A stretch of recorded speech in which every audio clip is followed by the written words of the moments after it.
Hey guys, what's going on? John, who is a customer of mine, wants to learn how to spline an open street. So I told him I would do a tutorial on how to spline, because I thought about it and I did all these advanced things and Chad's tool and everything else. He's like, yeah, I saw all that, but how do you actually spline a course? Okay, so I'm going to do one, and it's just going to be bare bones, 30 minutes long, real quick, how to spline anything possible in a golf course. All right, so check it out and let me know what you think. All right, see you guys. Hey guys, what's going on? Ken here. I had a request, which I started laughing when he emailed me. It's actually a customer, and he wants to do one. He's trying to do a course, an easier course, and trying to figure out how to do it. And we did all these tutorials and everything else, and advanced, and how to use Chad's tool and everything else, and that's great. But the one thing I never really went over, and it's going to be short and sweet, is how to spline, right? So I'm doing a customer's course right now, and I wanted to just go over some basic stuff for how to do things. So what my rule of thumbs are. And I'm just going to pick this hole here. I've already done some of this stuff, but, tee boxes, I tend to get it just a little bit bigger. All right. And I tend to make them a rectangle or a square. All right. Or a circle. You can turn it into a square or circleize that. All right. Like, bunkers. If I wanted to, I could click that. And if I wanted a real round bunker, I could just right click on this out. You have to get down so you're not on a dot, but in here, and then I can hit circleize and it'll do that. Okay. So if I wanted to make it a circle, I would just make it a perfect circle. All right. So you can do it that way. If you ever mess up in OpenStreet, you can always go back over here, this little curly arrow, and put it back the way it was. All right. And that brings me to the bunkers. So bunkers, you want to make sure that the dots are outside of the bunkers because they never grow wide enough. All right. So if you put it in the sand, it'll never be the size that you want it to be. All right. So just make sure that your dots are out in the grass area. All right. Around that bunker. So tee boxes, I make them a little bigger. All right. And this one, even though it has a little curly, around the edge over there, I'm making this into a rectangle. And that way, I normally with tee boxes, I end up marking them and then replacing every single tee box in the customer's course. All right. Because they just look terrible. So I end up just making these into a square, and I can choose this right here, and it'll make it into a perfect square. All right. When you import it into the golf club, it's not going to be a perfect square because there's a flaw where it gives two splines in one of the corners, and you have to delete it and all that junk.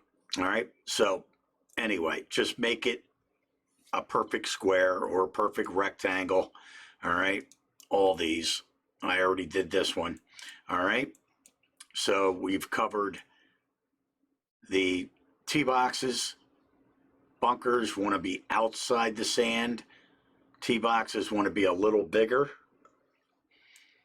Now, fairways, fortunately, the imagery here is pretty good. All right. And I'm using, as you can see, Mapbox.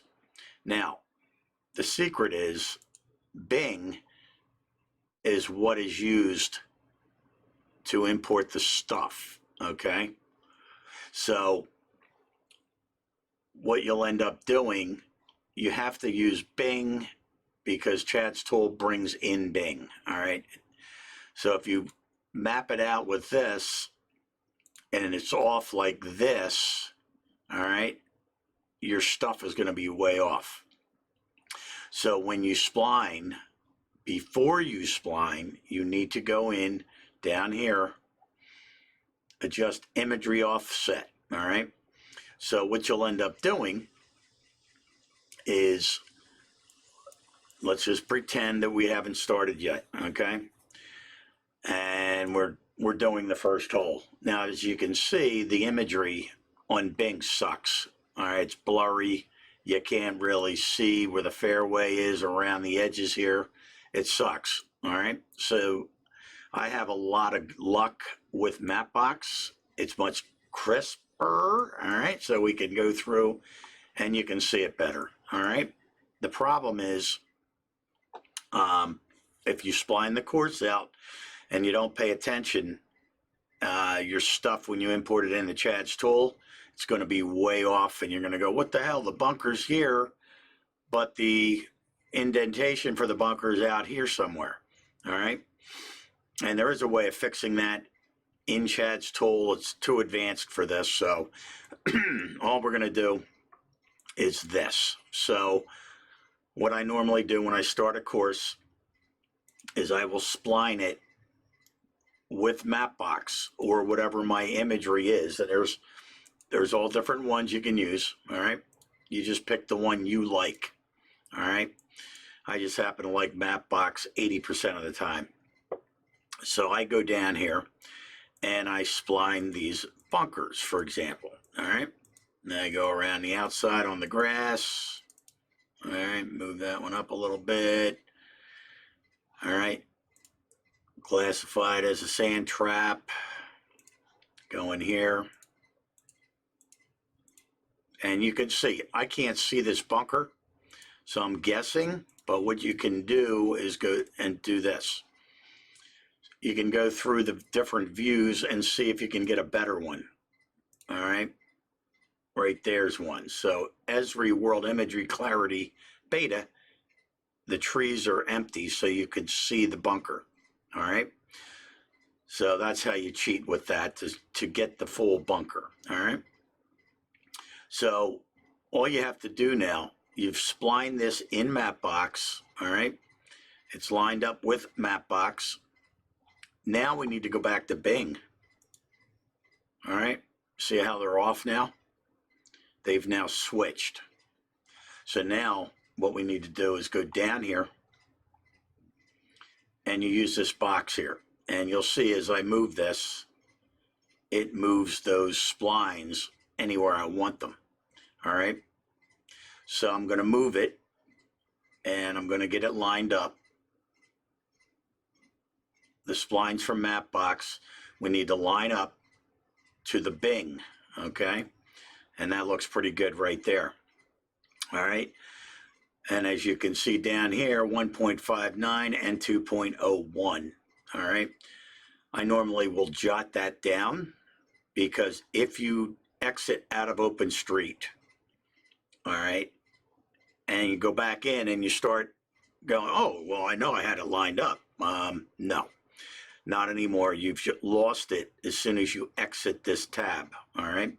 So you make a note of this, all right? And I'm just moving it here. But you make a note of those numbers. So when you go back in, you can type them in here and just verify again that it is lined up, all right? If it's not, it's going to look like crap, okay? So that's the secret to doing that. So now I can use Mapbox, and now you can see if I go to Mapbox and go to Bing, they're both lined up perfectly around those bunkers. Now I can go back to Mapbox, the clean one, and start splining, all right? So greens, as you can see, my gray cursor there, right? My rule of thumb is,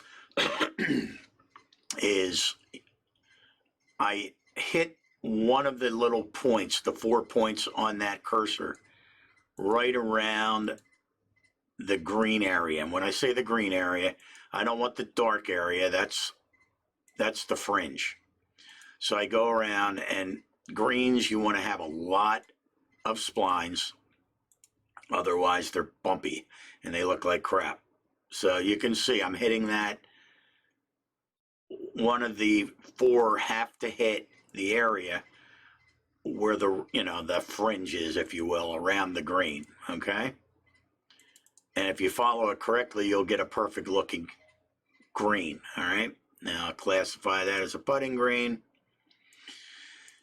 Then you get to the fairways, all right? And fairways are pretty easy most of the time. If you get an image that sucks, they're the worst part of the course, because you can't see it. You can't see where the heavy rough is, all right? Fortunately, with Mapbox in this course, and this is a course I'm doing for John, this is the customer that wants to learn how to do this correctly, all right? I guess he's getting tired of paying me. But you end up going right down this, like on this, I can tell this dark line, all right, just from experience, is the light rough, okay?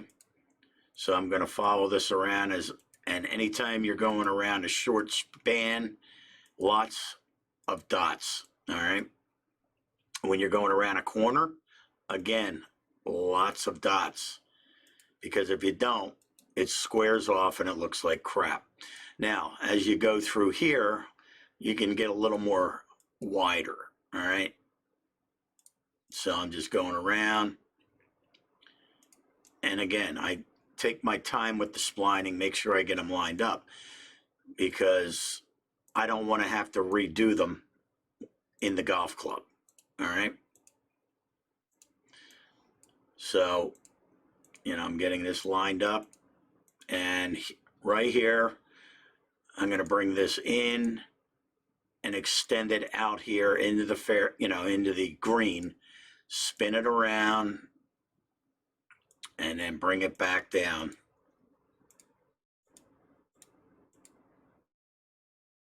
All right.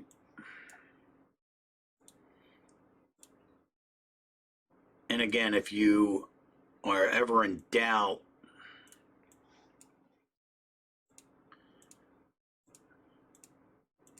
of where you're going, Blue Golf can be your best friend, all right? And I just happen to have it up here, all right? So Blue Golf will show you the course, all right? Right now I'm doing White Bear Yacht Club, all right? But it'll show you every hole and give me an idea of what I'm doing here, right? So if this uses Google Maps. When you use OpenStreet, you don't have Google Maps here. You can't use it. It sucks. But Google has their interface locked down, all right, where Bing does not, and neither do these other guys, all right? So sometimes Google is clearer in Blue Golf. So now you can go down deeper and say, oh, okay, here's a bunker under the trees. I didn't even see it. Or, what does that fairway look like? Or where is there fairway along the entire back and going around? In this case, no, it's not. All right. So Blue Golf is your best friend if the course is there. All right. It's got to be in the United States for Blue Golf.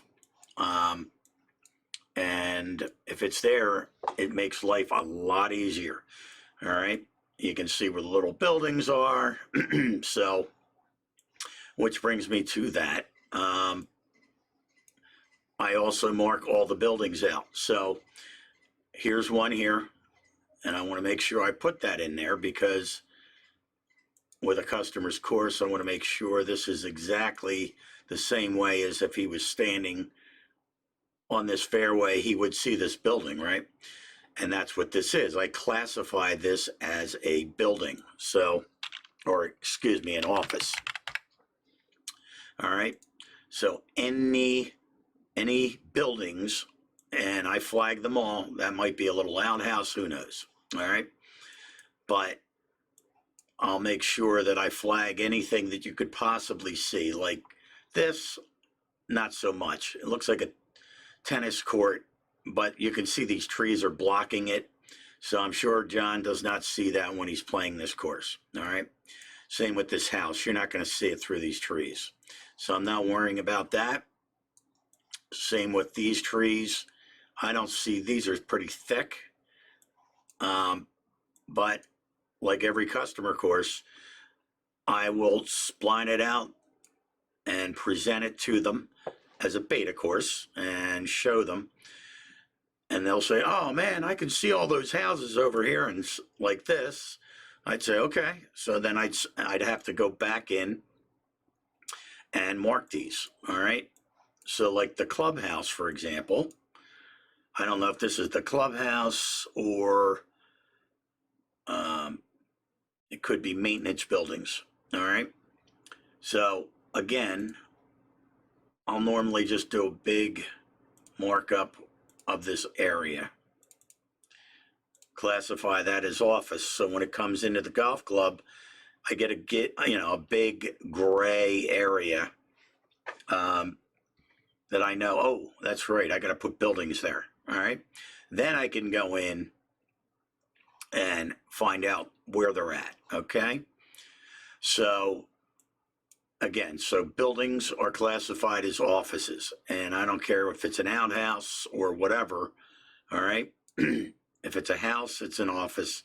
If it's an outhouse, it's an office. It just puts a gray layer in this area to remind you that a building is going to go there. Okay. So back to this. So what's left? Well, we got water, right? And ponds are pretty damn easy. All right. Lakes, any of that is easy. You just take it. It's an area.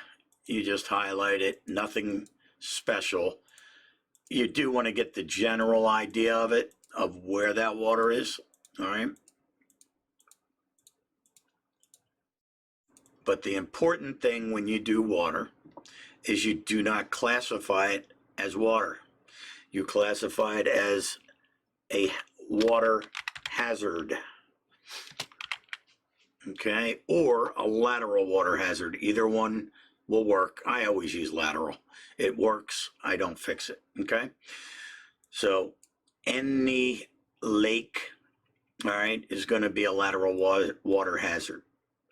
All right, and again, when you bring these in, it'll come in as mulch when you're designing. All right. And where you see mulch, a big area of it, you know that's where a pond has to go. Or, which brings me to the next piece, and I know there's one on here. See now, here's another one. All right. This is a little pond here. All right. Notice I have water hazard. All right. So the biggest pain in the ass that you can possibly work with are streams, especially with Lidar. And I know John has a stream here somewhere right there. All right, so I'm going to take this pond, lake, whatever you want to call it. All right, and we'll flag that.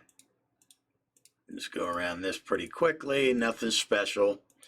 It's just a marker to show you where you need to put water. And if the LiDAR is correct, you'll just raise the water up and it'll fit perfectly in there and it'll look great. All right.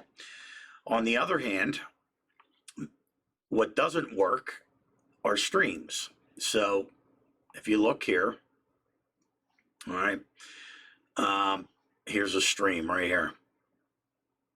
Okay, so when you're sitting on this tee, you see this stream. All right, so we've got this stream, it's coming into this lake, and it's coming up through here. All right, and notice how I have it as a line, not as an area. All right, now you can see I'm going right over the bridge. That's good. All right, now here I don't see where the water's going. Okay, which means it's not in play. You're not going to see it. So I'm just going to throw it into the trees here somewhere, because we're not going to see it from the golf course. All right. So this area we will. So the way we classify this is we put this in as a stream. All right. So that takes care of that, which brings me to my next piece right here, cart paths. So a lot of people make the mistake of doing, and it's vital that you get it centered, all right?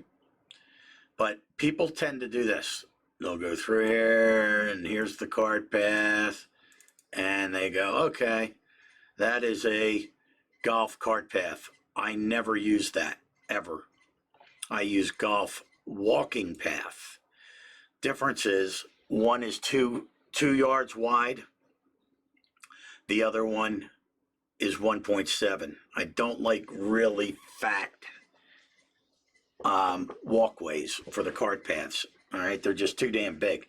So I use a golf walking path instead of a golf cart path. All right, so this is a fail, okay? Because what did I do? I went right over the water, which means it's going to put a cart path into the ditch. All right, so that's a fail, and we don't want to do that. So again, I'm using that curly arrow up here. It's beautiful. You can back up every spline one at a time. All right. And if I want to start over and say, all right, just right click on that dot and hit this for continue. And you can see where the bridge is. Right here's the bridge. I don't want to bring a spline over to that bridge area. So there's one piece of the cart path. Select golf walking path. All right.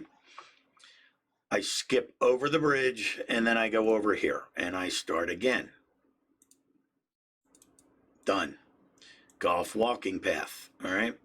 Ignore this issue. All right. So that's how you do cart paths and a bridge. You never take it across the water, because if you cross the water, then you're going to have to go into the golf club and delete these splines. And sometimes you can't even delete them. It's a bug. All right. So do yourself a favor and never go over water. All right. If you see, as you're splining, you see a blue line. Oh, what's that? Oh, that's water. I can't go there. All right. So never go over the water, because you're going to leave room for the bridge. All right. That you're going to put in there. All right. So let's see. So we covered the sand, we covered the greens. All right.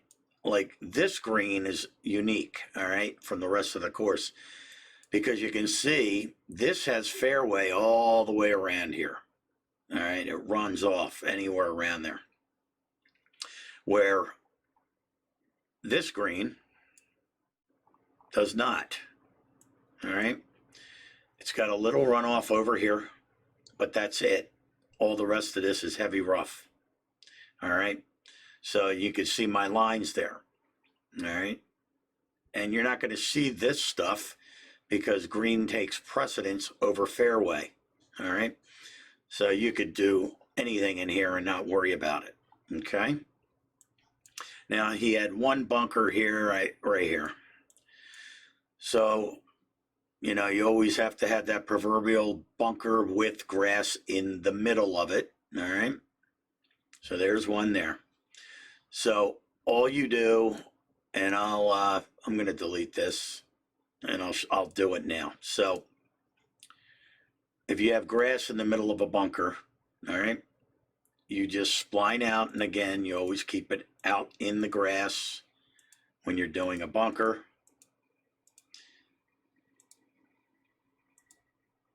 It's better to have the bunker a little too big than not big enough, because then it doesn't fill the area.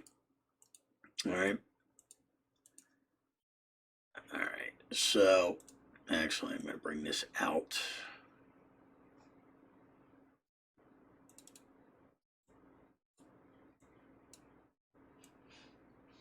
Because this is a deep bunker. Whoops. I did not want to split that. And like I said, if you screw up, you always can go to undo. Or you can redo, you know, if you go back too far. All right. So let's bring this right. I guess I should bring it in a little bit right there. All right. So when you're doing grass bunkers,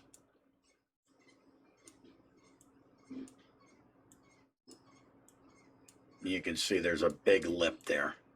So I'm not going to go in here. So there's the bunker. Now you have this grass in the area back in here. All right. And if you would have your bunker like this and bring it into TGC, then you're screwed, because you can't put the grass in there. So you have to do it here. And all I do is I take a spline and I drag it over here.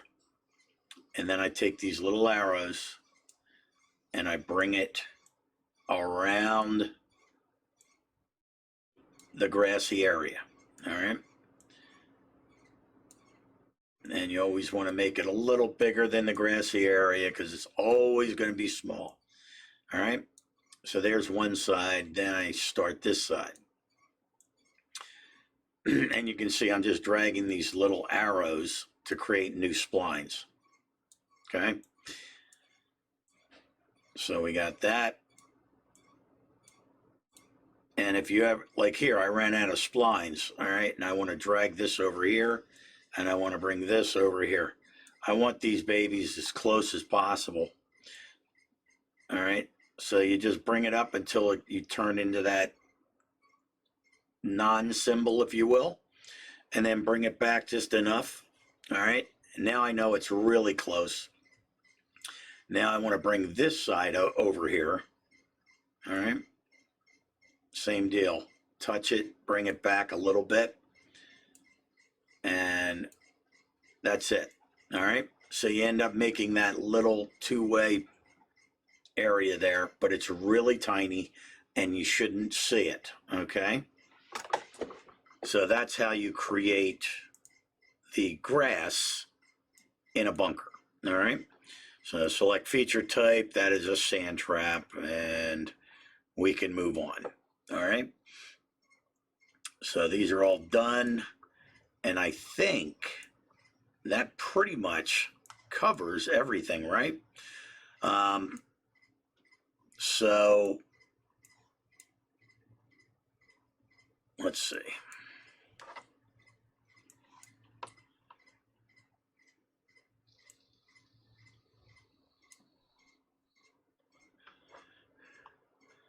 So like, here's the clubhouse. All right. Oh, one other thing I want to mention. So a lot of times you'll see people do this, and they flag, they draw a line, and it can be helpful, as long as this line, this big ass line here, all the way around the course. All right. See that? As long as they don't have it in the golf course area. All right. If it gets in the way of your splining, you're going to have to move it. All right. Fortunately, whoever did this was merciful. So, but if you ever need to move these red, you know, get them out of the, you know, because sometimes they'll drag them sloppy, and they'll be like, you know, over there like that on the fairway. And you're like, what the hell's that? All right. So you just drag it over and you move it out of the way. It's not important, but somebody knew how to do it.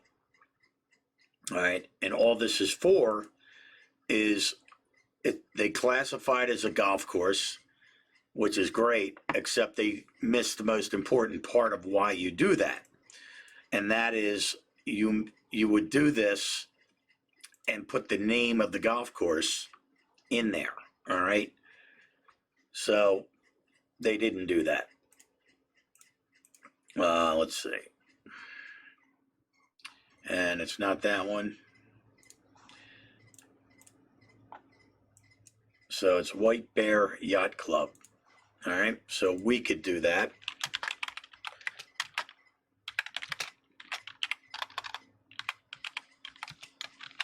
Okay.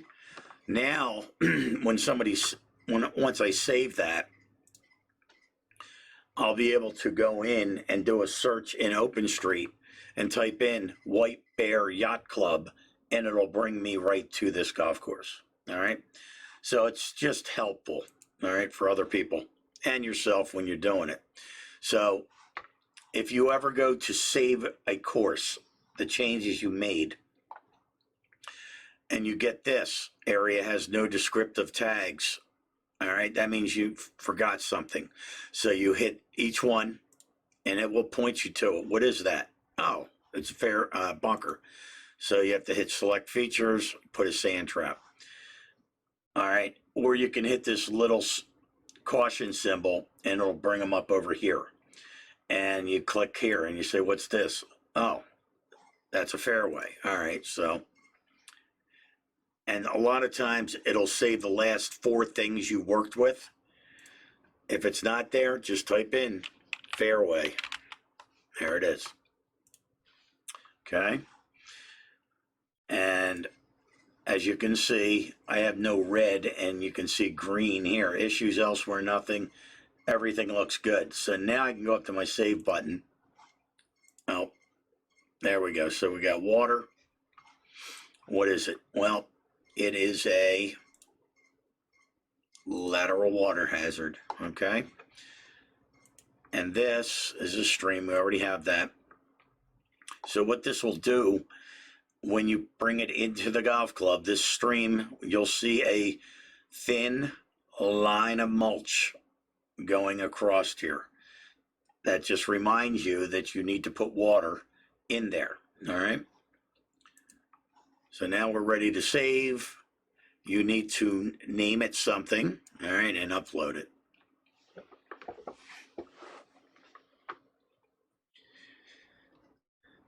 Now there's only one other thing I want to mention, and that is roads. All right.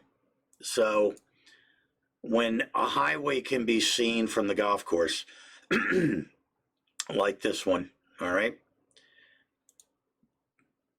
people label it correctly. It's called secondary road. All right. One problem: it doesn't come into the golf club as a secondary road. So what I do is any roads, I highlight it and I go over here and I put it as a golf cart path. Okay. And then I save it. And why I do that is I go in here, and when I bring it into the golf club, I'm going to have a golf cart path right here to remind me that there's a highway there. All right. And then I'll make that, instead of 1.7 or 2.0 wide, I'll make it 15 wide and make a highway down here and throw some cars down here, make it look good. Okay. So same with, areas like this. People will spline this stuff. All right.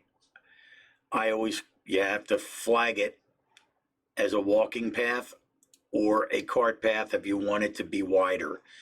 Since this is a road, you could make that a cart path.